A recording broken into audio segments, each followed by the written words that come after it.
jersey namba 17, mzaliwa wa Ghana. Katika sheria za SportPesa na hii tournament inaruhusu wachezaji ambao wako licensed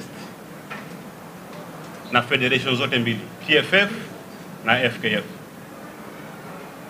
Lakini ni kwa mshangao kwa sababu kuna wachezaji wawili katika lineup ya Simba, lakini lazungumzia huyu mmoja kwa sababu huyu mwingine sina TMS yake.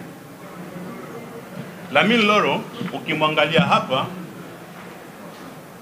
katika ripoti yetu na ya FIFA, TMS ina state kuwa anachezea klabu ya Zambia, yuko registered and he is active.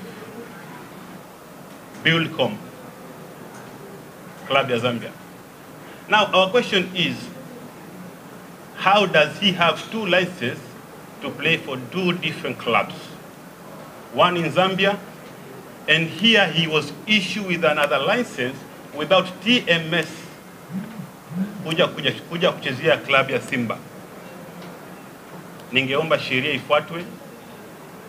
Ikiwa wamemruhusu kama guest, yeye kwa mchezo wa guest, every player was issued with a license, and that's why we carried our license from Nairobi here to Dar.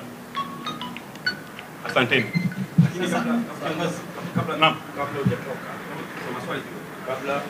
Kabla ya mechi, did you place a protest kabla ya mechi? We were waiting for this report. So there was no protest? Protest is there. Iko kwa ofisi ya TFF.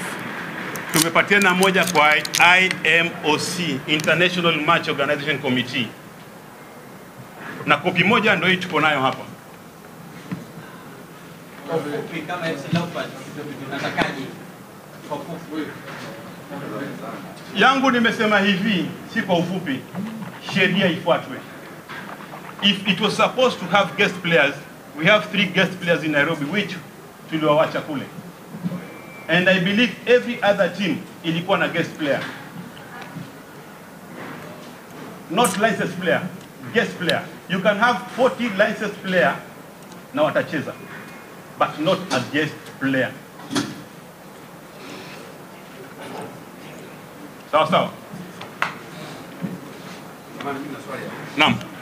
Kanuni za mashindano ya SportPesa. Naam. Labda ungetufafanulia ni wapi inasema kwamba mshirikiana na mashindano yalifanyika mwaka jana na kuru Simba ni wachezaji ambao walikuwa wachezaji na kuweza matatizo. Sheria na kila kitu iliyoko wazi.